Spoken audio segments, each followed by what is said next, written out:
following is a live copyrighted presentation.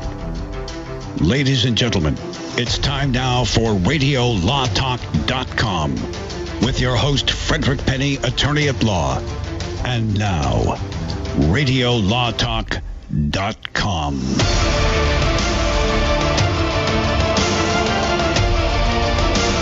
Welcome back to Hour 2 to the Comic Relief Radio Law Talk. Cal Hunter is behind the glass taking care of us. He is our call screener also today because the lovely Donna is not call screening. So those of you who want to call in, it's 855-LAW-RADIO or tweet us at Radio Law Talk. Remember, we have a lot of people emailing us after the fact because we're heard live on a number of stations, but some of them were heard sometimes on Sundays or replayed other time periods. You can email us at info@Radio Law Talk, and we can try to answer questions. We love the suggestions. We get suggestions all the time. Don't take it personal if we don't follow all your suggestions. We did follow one listener's suggestion, by the way, which said, please do case or no case all 3 hours, not just hour 1 and 3. So we do listen to you at times, and now we do it every hour, case or no case, especially Todd and I that need the points. Well, I really like it as well because, we tend to get caught off guard by being called on first by Cal. And if we have a case or no case every hour, then each one of us gets to get caught off guard. That's true. That's true. Fun. And that's, by the way, how I make this. I try to keep you off balance. I try to jab when you think I'm going to punch. Yeah. The ultimate Houdini. That's Cal. And then remember, if you have a legal issue, go to an attorney, a local attorney. Do not please use Radio Law Talk as your legal source, except at the dinner table during Christmas or the holidays. Make sure you let everybody know that they come up with something and that's your cousin, third removed from Aunt Bessie.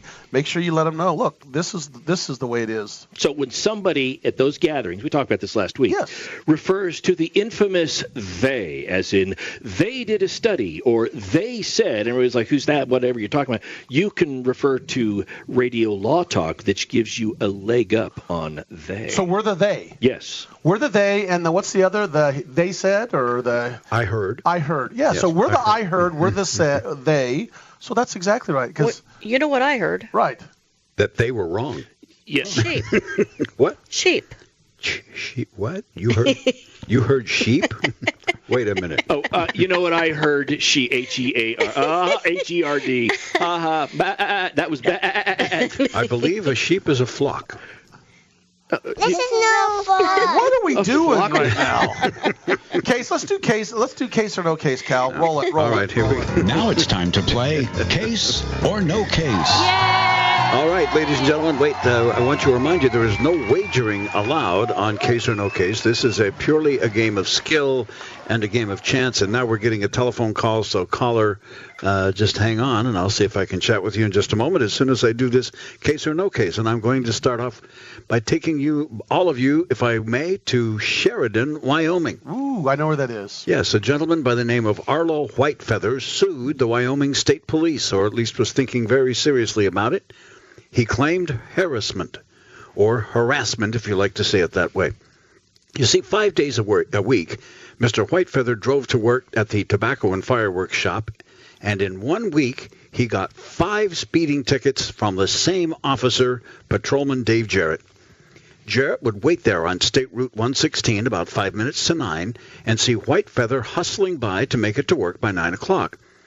Whitefeather was usually a little behind, so he, went a little faster than the already high Wyoming speed limit. It was 45 on that stretch of road, and boom, there was Patrolman Jarrett, ticket book in hand. Whitefeather said that made him even later than usual, 5 times that week. He was reprimanded the 3rd day, suspended from employment indefinitely by the time Friday rolled around.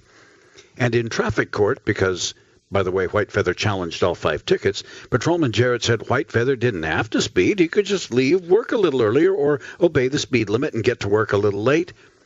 The state won the speeding cases, all 5 of them. The judge offered him a package deal on the fines, $950 instead of the full price of $1,250. Whitefeather said, well, I want back pay for my suspended days, and I want the speeding tickets taken off my record so I can afford to buy insurance again, and so I can afford to drive to work again. And so I ask you, case or no case? Mr. Penny, what say you? I know you need to answer phones, but this is important. So he's telling the criminal, okay, there's civil actions and there's criminal actions. So he's telling the criminal judge to do this. The traffic violations he lost. Right. So once that was all done, then he decided in his next venue. Right, which is criminal, probably a criminal. He decides, I'm going to go after this. I want this guy to pay me back. Well, the answer is he's in the wrong venue. That's a civil action, number one, because he can't try to he can ask that, but if he's going to go after them for these specific numbers that he's owed this amounts of money for loss of employment, wages from his employment, he has to do that civilly. But you can do it criminally. I'm not. That's a long, detailed analysis about how you can, if in a crime occurs, you can get some basically civil penalty. Well, I'm sure as angry as he was, he didn't care what court. So the answer is I think it's. Oh man. I'm gonna say it's a case, and it's a case. And he loses because it's the wrong venue, and he has to pay the tickets. Oh, that's it. Okay. Oh, all right. Man, let's see. I guess we'll go with Denise next. Denise, what say you? He will not get his back pay as against the fines. So in other words, if he was trying to do it in the criminal action and say, hey, wait, I'm going to counter and get back pay as damages for me, that doesn't work. Oh. That's not going to work. If he filed a civil suit against the state police for harassment and back pay, that would be probably at least a suit that may survive. So I'm going to say case, but he loses. Oh, okay. Mr. Cunin, I'm sure you've been listening with rapt attention. Yes. With rapt attention. Does that mean I have to rap? Yes. My, let me tell you what. This guy had a state case that he was going to file, but he didn't know it was going to take a while. So he thought he was going to win, but he's mistaken because the case was taken appeal court. Whatever. I can't. Some words rhyme and some don't. I know. Yes, right. Well, okay. Here's what I'm going to say. I'm going to say this: that this is a case, and I'm going to go out on a limb and say that his name Whitefeather. Whitefeather, yes. I'm going to say that Mr. Whitefeather wins on a theory of discriminatory investigation and harassment, which I have seen come up in other contexts, and I'm going to say that it was successful in this one based upon the officer targeting him and not other individuals, and that as a result, he prevails and gets his back pay. Yeah, I'll be darned. Well, that's interesting. I think we've gotten some good answers out of all of this. So all of you are saying case. We're all saying Todd case, says, which means it's probably not a case. Well, because he's smirking. Look at his smirk. I'm not Yes, Cal's smirking because there's a guy waiting on the phone. Okay. All right. We'll let you get to it here. Anyway, so... all right, so what we'll do, we have about a little bit over a minute left. Wait a minute. You're not going to tell us? You're going to let us hang for a little bit? Yes, I'm going to make you hang. Well, why don't we find out? Why don't we talk and you find out if that guy has something to... Well, it's going to be too late. We got 30 seconds left. And the call came in before he did case or no case, so it can't possibly be about this case. But you know what we're going to talk about after we're done with case or no case? Dr. Seuss, a lawsuit with Dr. Seuss and Star Trek. And I'm telling you right now, this is going to be the most entertaining Dr. Seuss, Star Trek lawsuit we're going to discuss. And I'm telling you, be prepared for puns. There's going to be so many puns with the Star Trek Dr. Seuss lawsuit that we're going to discuss next, probably after the case or no case, that you are going to you're going to call your friends, call your family, and tell them to come on and listen.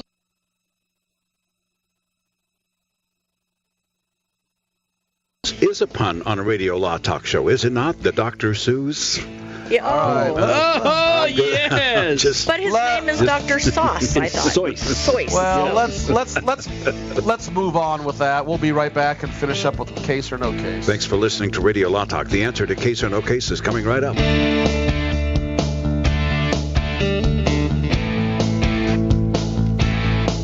All advertising for legal services on Radio Law Talk is strictly for the state or states in which the advertiser is licensed. For more information, go to radiolawtalk.com. Not all law firms have extensive experience in all areas of the law. It's wise to look for firms that have knowledge and understanding in your particular area of concern. So go to prolawfirms.com. They have listings of attorneys in key areas of practice, such as family law, estate planning, personal injury, bankruptcy, and so forth. When you're looking for a lawyer that has extensive experience in your particular area of need, go to prolawfirms.com. That's prolawfirms.com. ProLawFirms.com is not a law firm and does not endorse or recommend any specific law firm. Jason Rosbach here with Fred Penny, managing attorney from Penny & Associates Injury Lawyers. Now, Fred, what type of cases are you dealing with now, and what sets you apart? Jason, we help people with all types of personal injury cases. We're former insurance company trial lawyers. We understand the other side, which gives us a distinct advantage over our competition. Remember, we don't get paid unless we win. That's Penny & Associates Injury Lawyers with locations throughout California. For a free consultation, go to pennylawyers.com or give them a call, 1-800-616-4LAW. That's PENNEY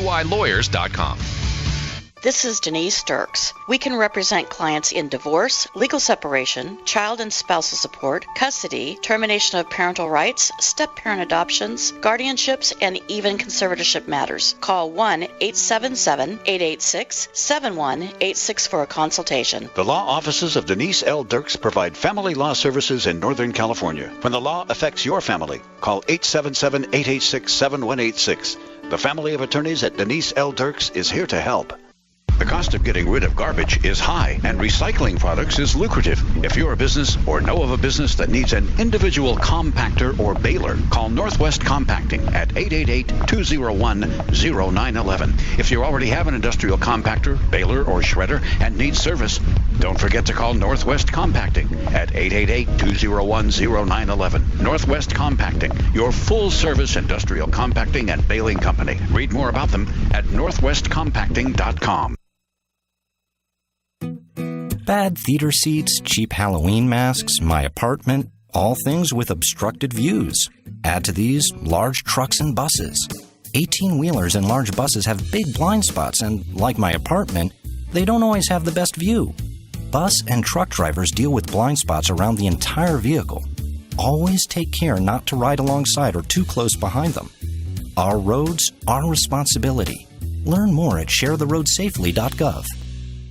Have you checked your Google search results lately? Search results are usually the first impression that people form of you or your business, so make sure that they create a positive impression with Reputation Defender. What the internet says about you can have a big impact on your life and your livelihood, even if it's not true. Fortunately, you can now control how you look online and in online search results with Reputation Defender. Call 800-831-0771 now. That's 800-831-0771. For your free reputation analysis. If you have negative material from an ex-employee, upset patient, or former client, newspaper article, legal issue, social media, or other source showing up in your search results, you can combat it with Reputation Defender. Our dedicated experts in patented technology can help make your online search results look their best. Call 800-831-0771 to learn more. 800-831-0771. That's 800-831-0771.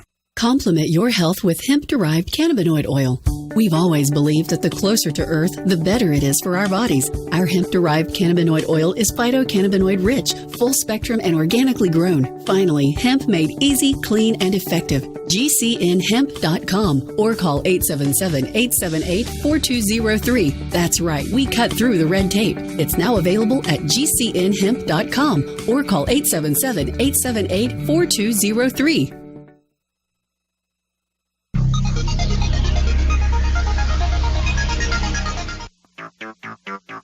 You're listening to RadioLawTalk.com. And now back to your host, Frederick Penny.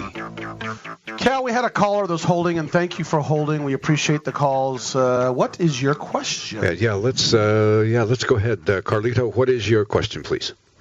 Good morning. Appreciate the show. A general hypothetical question related to like an individual protest or demonstration either on or inside federal property. For example, a large Social Security building with a large public area where there would be seating for up to 150 people applying and waiting on determinations for benefits. All right, Carlito, and thanks. The protest would be a hunger strike. Got it. Take your answer on the air, Carlito. Thanks for the call. Appreciate it. All right, Carlito, thank you. Yeah, first of all, we've got to throw our disclaimer out there. We are not, giving legal advice to Carlito, and thank you, Carlito, for framing it as just a general, question. But Denise and Todd have a couple of answers. Yeah, I think that first and foremost, you've got to understand that you don't have an unfettered right to go to a federal building that's owned by the federal government or any government at all. The key is peaceful assembly.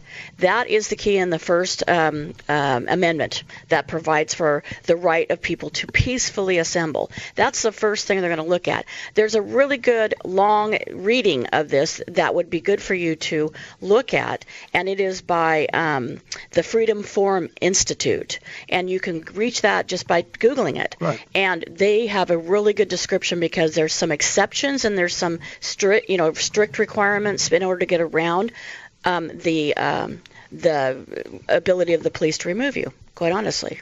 Carlito, one of the things that you're talking about here, the constitutional provision under which people can do this, as Denise said, is the First Amendment. So the whole idea is going to be whether or not your assembly on federal property is allowed under the First Amendment. And as Denise said, normally we have freedom of speech, but there are some limitations depending on the manner in which you go about doing this. The court can place some restrictions on it. One of the things that you'll want to look into is to make sure that the location you go to does not require a permit before you do it. And the permit process is a way for folks to figure out whether or not there's going to be a challenge to the freedom of speech issue or not. And so you would want to probably go and figure out if a permit is required from this location and apply for that permit. If the permit's denied, then you know where your argument is and who to talk to. But as with all things here, you would want to seek legal counsel from an attorney or a group. You can go to the ACLU, any number of folks that stand up for your rights, so that you could go over and they could go over the specific needs, the specific interests of your protest and your group and get legal advice specific to what you need. What we've said here is just very general, but you would want to get specific legal advice. It is a First Amendment issue, and if it's peaceful, you may be able to do it, but you'd need to get advice specific. And there's issues when you're going on someone's private land too. That's an issue too that you have to look into. So people always think, I can go protest, X business, and I can stand right in front of the business. No, you got to go off their property, generally speaking, to protest. And then there's, like you said, it has to be a lawful assembly, and it can't, cause basically. You got to be careful in causing a ruckus, Right. Putting other people's lives in danger, things like that. Yeah, it's got to be peaceful. Okay, which we all believe in peaceful. Absolutely. Peaceful protest. Right. That's part of our Constitution and our country. Thank you very much, Carlito. That was a good question, and I'm just dying to know what the answer to case or no case is. Yes. We have to do that. Mr. Arlo Whitefeather, who sued the Wyoming State Police because he got 5 speeding tickets in 5 days, and he said, I want my money back, and by the way, I want you to take the tickets off, and by the way, you're coming after me, and you're staying in the same spot every day. It's not fair. Well... What else? He could have nipped this one in the bud by just driving the speed limit, but hello, that's crazy. Yes. For those of you who say this is a case, all 3 of you losers. I made the whole thing. Todd, we should have. I know. Why didn't we do it? I know. So no points for you. Mr. Whitefeather, you said? Yes, that's an actual name. There was a person I know in Reading whose name was Whitefeather. It was her Native American name, and her first name was Kathy. And she said, don't call me Kathy. I don't want to use, but just call me Whitefeather, single name. So I love the name. And she was a neat lady. She's no longer with us. But Anyway, so Arlo Whitefeather. Well, segueing right into that, fear of the Walking Dead lawsuit settles. Yes, that. Here we go. Smooth. Yeah. Smooth into it. We have been talking about the Walking Dead lawsuit where Mel Smith, the author of this comic series Dead Ahead, in July sued the AMC network about saying that he basically took their idea in general of Fear of the Walking Dead. And what happened in February, the U.S. District Court held that they basically denied AMC's motion to dismiss the complaint and allowed it to go forward. That, a lot of times, just so you know, in the legal realm, allows people to settle lawsuits because they basically want to see if they can get it kicked out at the beginning. A lot of times, a motion to dismiss will occur and settlement will happen after that, or what's called a motion for summary judgment, which is after all the facts and evidence are in, that's when the judge decides, okay, after all the facts and evidence are in, you've done your discovery, you still don't, reach, the muster, and they throw it out. A lot of times the judge says, no, it's for the jury to decide. And believe, I'm talking about this in very general terms. Yes.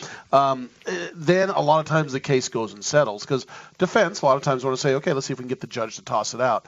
A lot of times you've got to overcome that in order to bring people to the table. Looks like they came to the table, and there's not a whole lot to talk about because it's confidential. I have a question for you from strategy standpoint in civil cases. Mm-hmm. I had heard, and I could be wrong, and if you have heard from Radio Law Talk? I have heard. Or they say? I have heard sometimes the idea in a personal injury suit specifically is we want to make sure we get it past summary judgment, because once it gets past summary judgment, then negotiations pick up in earnest. Because before summary judgment, I don't know if this is going to work out. Why do we want to shoot ourselves in the foot? But after summary judgment, all right, we don't want to leave this up to a jury. The answer is really quick. There's settlement discussions all along the way. Got it. Before summary judgment, after summary judgment. We've settled at the courtroom steps. We'll be right back, and we'll follow up with Dr. Seuss. Much more Radio Law Talk straight ahead right here on your favorite radio station and on radiolawtalk.com. All advertising for legal services on Radio Law Talk is strictly for the state or states in which the advertiser is licensed. For more information, go to radiolawtalk.com. Jason Rosbach here with Fred Penny, managing attorney from Penny & Associates Injury Lawyers. Now, Fred, what type of cases are you dealing with now, and what sets you apart? Jason, we help people with all types of personal injury cases. We're former insurance company trial lawyers. We understand the other side, which gives us a distinct advantage over our competition. Remember, we don't get paid unless we win. That's Penny & Associates Injury Lawyers with locations throughout California. For a free consultation, go to pennylawyers.com or give them a call, 1-800-616-4LAW. That's PENNEY lawyers.com. This is Denise Dirks. We can represent clients in divorce, legal separation, child and spousal support, custody, termination of parental rights, step-parent adoptions, guardianships, and even conservatorship matters. Call 1-877-886-7186 for a consultation. The law offices of Denise L. Dirks provide family law services in Northern California. When the law affects your family, call 877-886-7186. The family of attorneys at Denise L. Dirks is here to help. The cost of getting rid of garbage is high, and recycling products is lucrative. If you're a business or know of a business that needs an individual compactor or baler, call Northwest Compacting at 888-201-0911. If you already have an industrial compactor, baler, or shredder and need service, don't forget to call Northwest Compacting at 888-201-0911. Northwest Compacting, your full-service industrial compacting and baling company. Read more about them at northwestcompacting.com. Hi, I'm Frederick Penny of Penny & Associates Injury Lawyers. I bet you're tired of hearing lawyer commercials, so just relax and listen to music for a few seconds.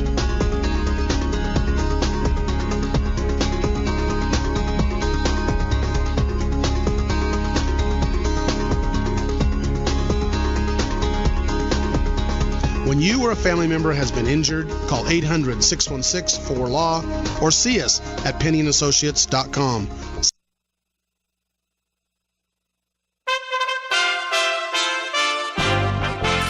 USA Radio News with Tim Berg. Heavy rain flooding across the Midwest is prompting several states to declare an emergency. Governors in Wisconsin, Iowa, and Kansas all made state of emergency announcements due to the expected forecast. The National Weather Service also says that flooding could affect parts of Mississippi and the Missouri Valley through Monday. The late winter storm is bringing temperatures warm enough, which is melting snow and ice in some areas. That's been a main contributor to the flooding. Reaction coming in on Capitol Hill to President Trump vetoing a congressional resolution blocking his declaration of an emergency at the southern border. Republican Senator from Tennessee, Marsha Blackburn. Every state's a border state. Every town's a border town until we secure the southern border. And the president is correct in taking the step to veto this resolution. Blackburn was speaking there on Fox News, and you're listening to USA Radio News.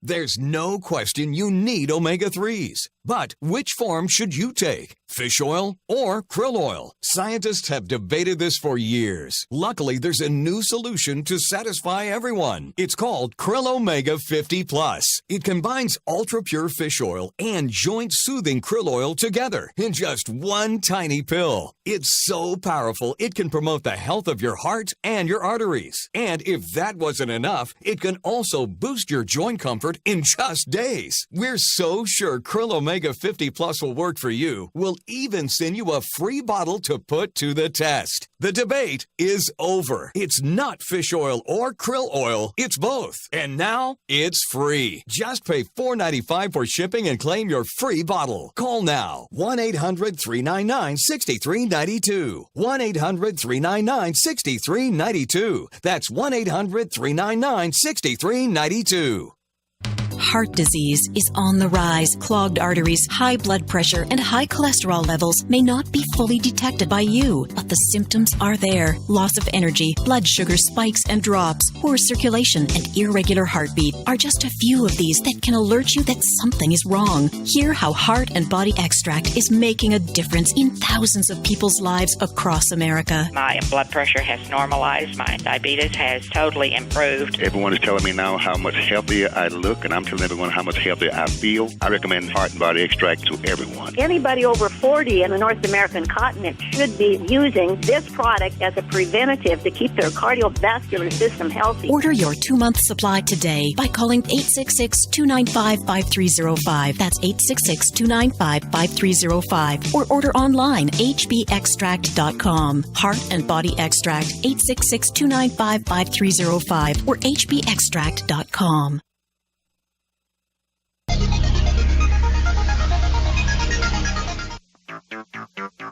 You're listening to RadioLawTalk.com. And now back to your host, Frederick Penny. Well. Oh, the things you can find if you don't stay behind. Just remember that. Huh? That is Dr. Penny, everyone. Dr. Penny's, Dr. Seuss parody. I like that. A person, no matter how small, they're wonderful after all. Well, you know what? I think Horton hears a dismissal. Horton hears a dismissal. Horton hears a dismissal, and that's where we're headed. Isn't that right, Fred? Star Trek and Dr. Seuss copyright lawsuit. There is. People are like, huh? Yeah, there is a copyright lawsuit that came out between Dr. Seuss and Star Trek. We're going to talk about that right now. And during the break, we a lot of times talk about things that it's like we should talk about that on the air. Todd had some really interesting, Denise, some very interesting anecdotal information about Dr. Seuss. First of all, Dr. Seuss is mispronounced. Of course, Americans mispronounce things. It's not Dr. Seuss. Denise, he told us it's Dr. what? Well, I'm going to let Todd say it because I said it wrong twice. It's Dr. According to one of his closest friends, it actually should be pronounced Dr. Seuss. That is anecdotal. It is? It's not pronounced anecdotal. That is anecdotal. But yes, it's Dr. Seuss. I mean, what a gem in our literature history. Theodore Geeson, wasn't that his real name? That was his real name. Mm-hmm. And so smart. For example, his editor Bennett Cerf, or maybe it's Cerf, C-E-R-F. It is Bennett Cerf. Bennett Cerf. Who was a common, by the way, very popular guest on a lot of the older game shows, like What's My Line and so on. Got it. Cerf, right? Well, at one time, he bet Dr. Seuss, he bet him that Seuss could not write a story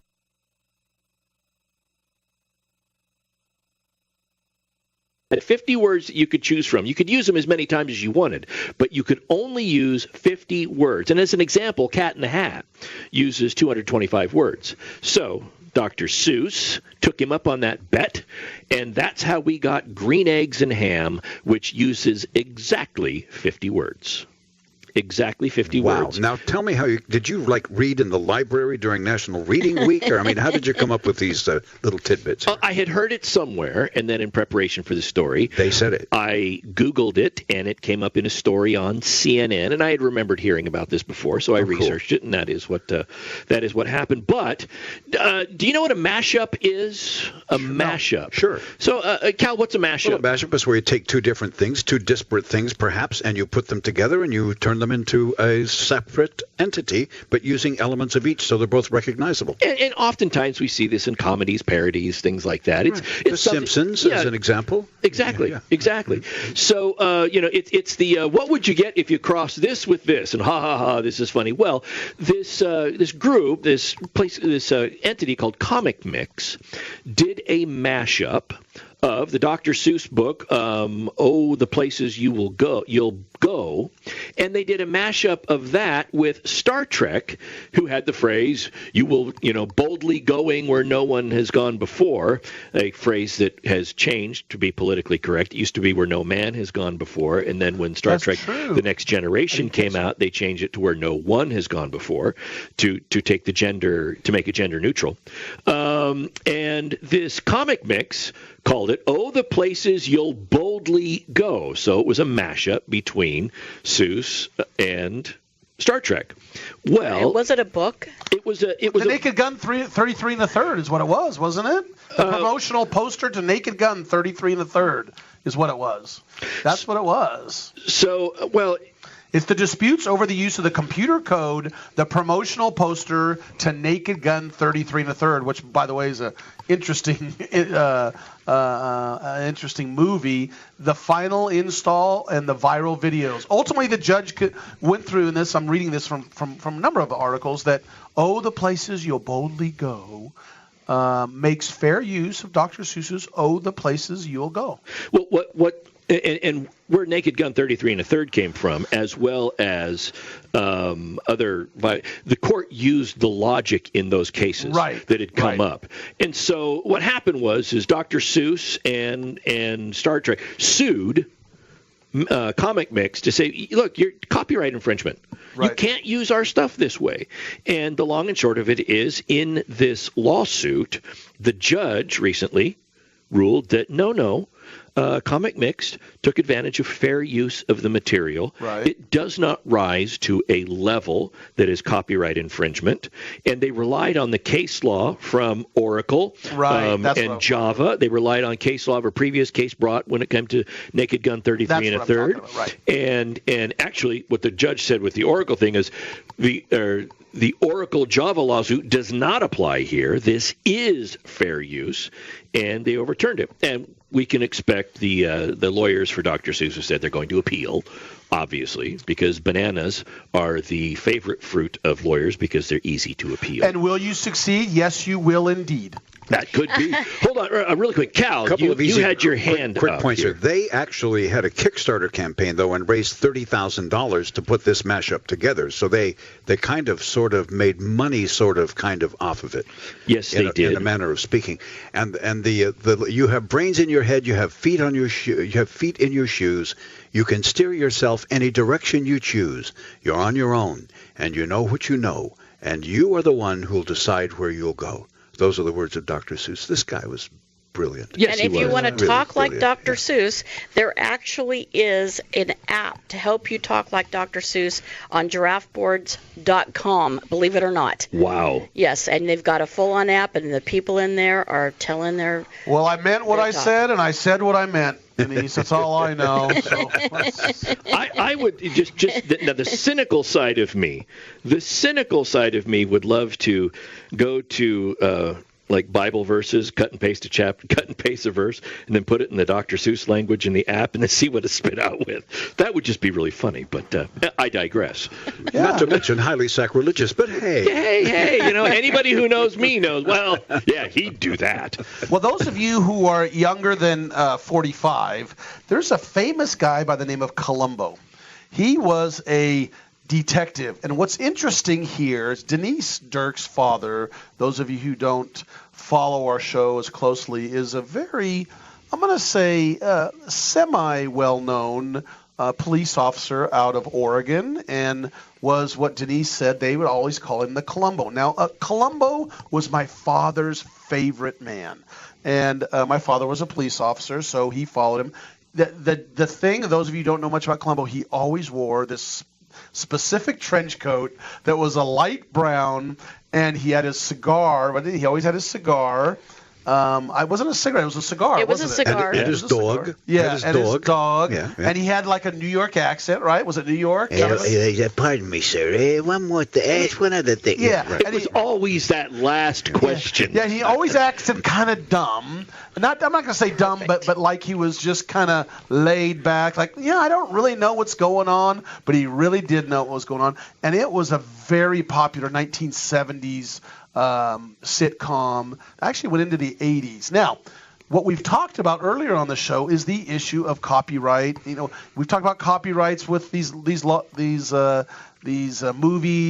sitcoms, and we've talked about trademark. Now we talk about accounting is the issue. And while we talk about accounting, is what happens is everybody involved somehow, not everybody, many of them get some sort of payout on the net or the gross. And most of the payouts were on net. And that's where the lawsuits start rolling out, because guess what?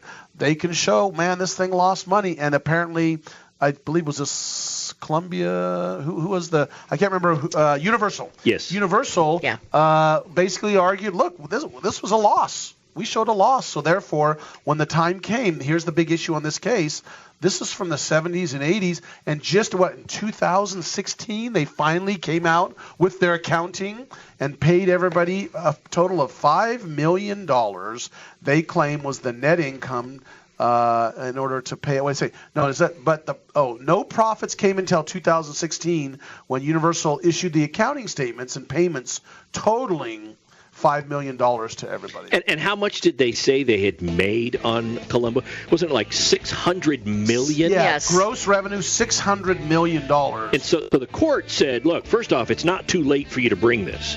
Right. That was the one issue we're going to talk about, because the statute of limitations ran their argument, Universal's argument. But the thing is, they just had finished the accounting in 2016. Yeah. And there is case law that shows, there was another case, I can't remember the name of the case, that said that's okay to bring it at the statute.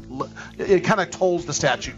Look, I always thought it was called Netflix because it was internet, but maybe it's Netflix because of the payment as opposed to gross flicks. Exactly right. I don't know gross what it is. Netflix. Right? Yeah. But whatever you do, when you get your big shot, make sure you take it off the gross. We'll be right back. We're going to talk more about this Columbo lawsuit. It's really interesting what happens. Thanks for turning on Radio Law Talk and RadioLawTalk.com. We'll continue with the program in just a minute. All advertising for legal services on Radio Law Talk is strictly for the state or states in which the advertiser is licensed. For more information, go to RadioLawTalk.com.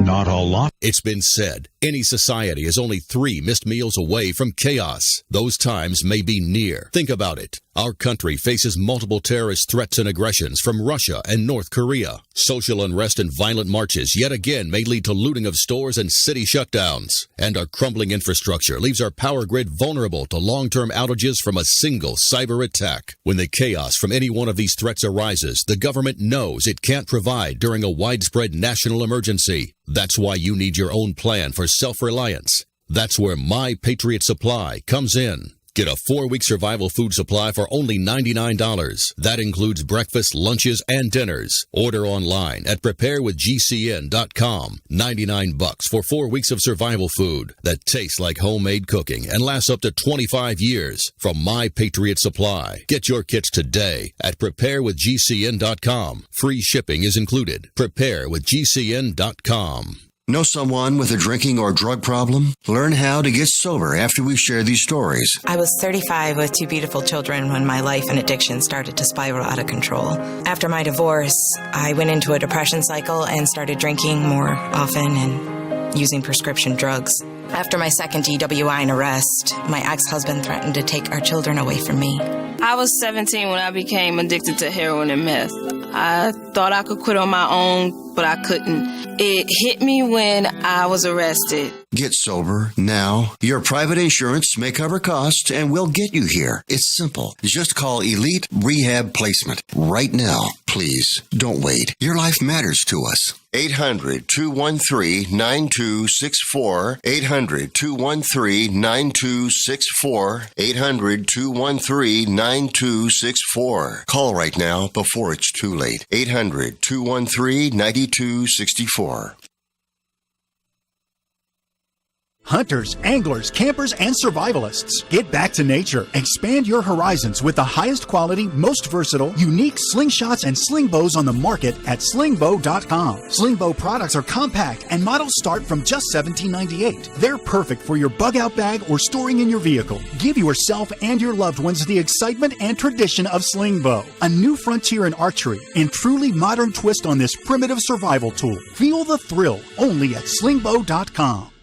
Hello, I'm Mike Lindell, the inventor of MyPillow, and like all of you out there, I had problems sleeping. Pillows would go flat, I would flip-flop all night long, I would wake up with a sore neck, maybe a headache, or feel like I needed a nap even though I slept 8 hours. When I invented MyPillow, I wanted it to where you can move the patented fill to give you the exact support you need as an individual, regardless of sleep position. MyPillow will get you into that deep REM sleep faster, and you will stay there longer. It's not about how much time we spend in bed, it's about how much of that quality sleep we get.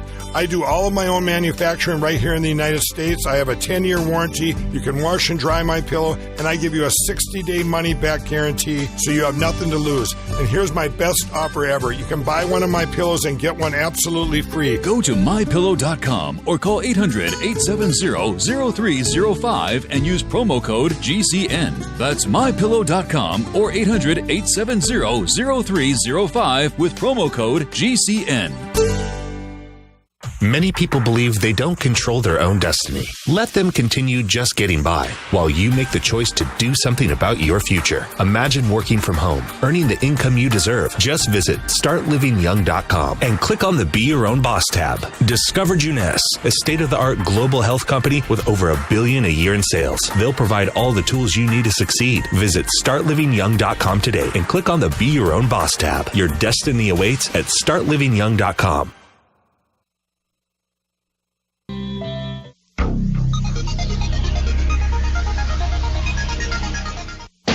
All around the world.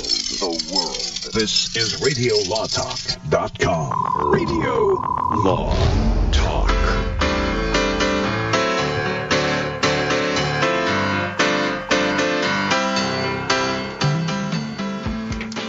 Well, Mr. Columbo. Okay, well, how do we say? Go ahead, Cal. You say what Columbo would say. He would say, there is one more thing, sir. Just one more thing. That's pretty good. That's pretty good, Cal. That's pretty good. You know, it's interesting, that tactic right there, the just one more thing. It's that isn't just writing. That is a tactic that's used in the legal field. I have seen defense attorneys use that. This happened all the time when I was a prosecutor. So you gear up for trial, you get things going, and there were a couple of very seasoned defense attorneys that would come in, and they would start to talk settlement. Now, when you talk settlement with a DA, their guard starts to go down. Okay, I'm ready. They start thinking, I can settle this case. I can go home. They start thinking, now I'm not going to be in trial for a week. I can do that. They let their guard down. They talk settlement. They get an offer. And then the defense attorney comes back after, nope, he doesn't want it. Let's go ahead and go to trial. Well, now you're going to trial, and you've just wasted all of your oomph to get up. It's that last little thing. What? Just one last thing here. Well, that's the zinger in court, in court or in a deposition or something. It's usually, at the very end, you're like, oh, wait a minute. And by the way, so one more thing. And then it's just the bzz, and you're like, oh, especially in a jury, it's like, whoa. Here's the thing that shows everything you said was false. Yes. Think, all right, come on, I'll be sitting, and then you sit down. And that's just it. That's the zinger. So that's kind of the way Columbo was. But that last thing would always go to the heart of what was the secret. Almost always, of what was trying to be avoided by the person he said it to. The funnel interview method. Start off nice and friendly, and just keep, and then work your way farther down till you get to the very tip, and then bam. No, the best part, I just thought about it. The best part is good cop, bad cop in Pink Panther. Well, where the inspector comes in as the good guy, and then he walks out, and he comes back in as a bad guy, and they're like, no, it's supposed to be someone else. No, I'm going to do the good cop, bad cop. And Inspector Clouseau is the good cop. He comes in, he walks out, then he walks back in as the bad cop. It's like, no, dude. Oh, I just thought that was just great. Does your dog bite? Does your dog? No, that is not.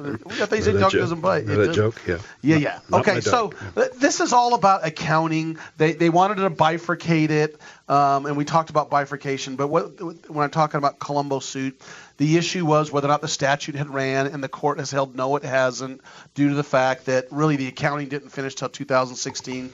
Now what's available, again, they grossed $600 million. They're now claiming there's one area that says $135 million in net profits, and another area they're talking about like around $160 million in net profits. So now they're allowed, according to the contract, Denise, they're allowed 10 to 20% of the net profit. Right? That's right, and then it's all in the definition of net.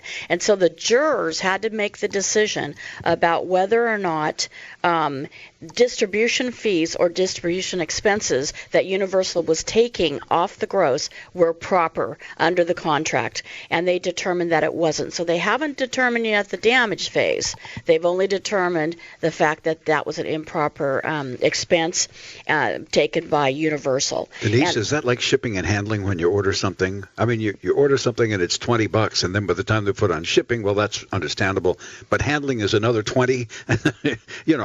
Exactly that. I mean, it's that kind of thing, right? Exactly. If you're acting as a distributor, trying to distribute this Columbo to video, to television syndication, and then you grossly overstate your expenses, that's basically what they're saying. Right. And by the way, it's still running in syndication, so the profits are still continuing to trickle in. Yeah, but Universal has kept it at a deficit. So this is what the whole suit's about. Until the accounting came out in 2016, they'd always said there was running at a deficit since 1971 when the contract was entered. Oh, come on. Yes, exactly. And we know Columbo still plays in syndicated shows. Yep. It's still a very popular show. So we'll see now. We move on from the liability phase, and we now move into the damage phase. Yeah, we talked about this off the air, and we're not going to get into detail because this just started up. And we try to stay on the cutting edge of the latest lawsuits. Obviously, one of the biggest lawsuits that came down is it came down. The Connecticut Supreme Court held that Remington, under the protection under the Second Amendment, Remington is allowed to be sued for the Sandy Hook shootings, in claiming the way it markets its guns is one way that they're going to be able to open up Remington and sue them. And let me tell you, this is going to go to the United States Supreme Court. We're not going to get in details and talk about it today, but this is going to be a major topic we'll be talking about, is the Second Amendment, the Remington lawsuit, and whether or not this is going to cause some havoc in the country. But let's face it, it's going to go to the Supreme Court. We're going to have to wait until the Supreme Court weighs in on it. And the makers of the smartphone also sued for causing car crashes. I mean, yeah, I know. We know where Cal's going to lead on that one. I know. I'm amazed by it. Yes, and it's interesting to see, though. Don't forget, this is the Connecticut Supreme Court, and there's different Supreme Courts. California Supreme Court's going to hold, a little more liberal maybe on one topic than another, or the Texas Supreme Court might be a little more conservative on something. But wait till it gets to the United States Supreme Court, because that's the ultimate. They have the ultimate say. So my thought on it is this, and look, I am usually, I didn't realize how liberal I was till I always thought I was conservative, and I didn't realize how liberal I was till I moved to Utah, and then realized, oh my God. But I've always sort of identified with more conservative principles, and even in this case, though, what the court is saying, in my opinion, is that, if I read it correctly, is that the gun manufacturer can face liability. The court is not saying that the gun manufacturer is liable. Right. That's exactly right. What the court is saying is they don't get an absolute get-out-of-jail-free card to be free from a lawsuit altogether, and that this is a case that a jury is going to have to decide whether or not this gun manufacturer is liable based upon its marketing. And they can go ahead and bring all of their arguments about free speech and how we can argue and we can do this. It's just there's nothing in the law that says that they're immune from the lawsuit. That's my opinion. So let me follow up. What's important to know here is gun manufacturers have been protected by the Protection of Lawful Commerce in Arms Act, which basically says, and has been the standard that says, guns are not liable for shootings, and you can't sue the gun manufacturer when someone is shot or killed by a pistol, a gun, and that's a very general overview. But that's what they're arguing. Of course, Remington say, wait a minute, we've got and it's short for PLCAA is what they call it. So that act is powerful. It is been the standard for a long time, and this is what they're saying. Is the Connecticut Supreme Court is turning it a little bit on its head. Because it has been used as a shield to these types of suits over and over and over again. Right. Let me ask you a question. Do you remember the case that we did about the girl that talked the guy into killing himself? Yes. I remember that. Yes. What state was that? Was that Michigan, wasn't it? Massachusetts? Massachusetts. Okay. Pretty sure it was Massachusetts. Okay. Yeah. And so the only reason why I bring this up is you have her talking to him, and words do not actions make. The person who's liable for what he did is the kid who killed himself. That was the defense. But they ended up finding that she's liable, and she's doing time now for manslaughter based upon words that she said that induced somebody to do something. And if that is the direction that the legal field was heading, I'm not saying I agree with it, but I see why there would be challenges to a gun manufacturer's marketing techniques, words they use that lead to something. And that's exactly where it's coming in. Yes. That's where they're going around the PLCAA and saying it's about a marketing of the Bushmaster gun. They glorified violence with the Bushmaster gun. That's what they're arguing. And that was used in Sandy Hook. Yes. Is that what this? Yeah, this is the Sandy Hook plaintiffs. And I want to be clear. I want to be 100% clear here. I am not saying that I believe that the lawsuit has merit. I'm not saying that I believe the gun manufacturer should or should not. Either way, all I'm trying to do is analyze why a court might decide the way that they did. Because it's very easy to say, it's a wingnut court, can't believe they did it. Well, you got to peel the onion and try to figure out what the logic is. That's the fun of the law. Yeah. The fun of the law is that there are these little gray areas that you can come up with unique concepts to sue somebody. And the law, even though it could be black and white, there's these gray areas that you test under the law, and it helps to promote We'll be back the third hour with the case or no case. Stay tuned because there's more Radio Law Talk coming right up, right here. All advertising for legal services on Radio Law Talk is strictly for the state or states in which the advertiser is licensed. For more information, go to radiolawtalk.com.